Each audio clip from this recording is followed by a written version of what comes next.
lang po. Takbo eh, nakalando eh.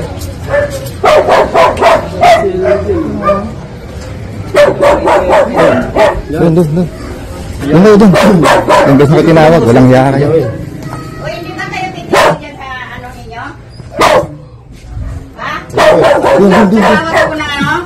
Doon muna. Pauwi na ako. At paano ko siya nalang Camping, ha? Ara Cruz. Hindi ka gawin ka pa na manahimik. Pag walang abot. Ano lang yung sasabihin ay maaaring gawin yung sabihin namin sa iyo sa anong kuman. Kaya rin na may karapatang pumato ka patanggol na hindi mapili. Wala ang bakayan. Makalabang kayo ng sinalaw ng Alberto.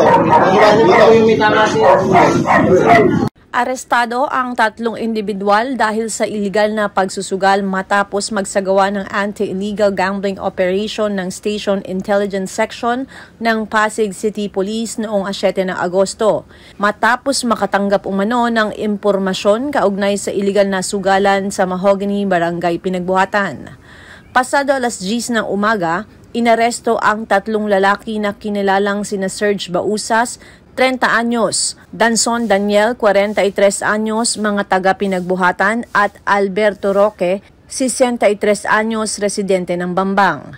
Nahuling naglalaro ng Caray Cruz, Mahogany Street, Pinagbuhatan, nina Staff Sergeant Ryan Telye, Staff Sergeant Joseph Polo, Corporal Mark Chavez at Senior Master Sergeant Joel Laraya sa pamunuan ni Major Joel Villapanya ng SIS. Nakumpiska ang pangtayang pera na nagkakahalaga ng 350 pesos at 3 peraso ng 1 peso coin. Nahaharap sa kasong illegal gambling ang mga suspect. Ako si Luan Peñano para sa latest ng iNews Pasig.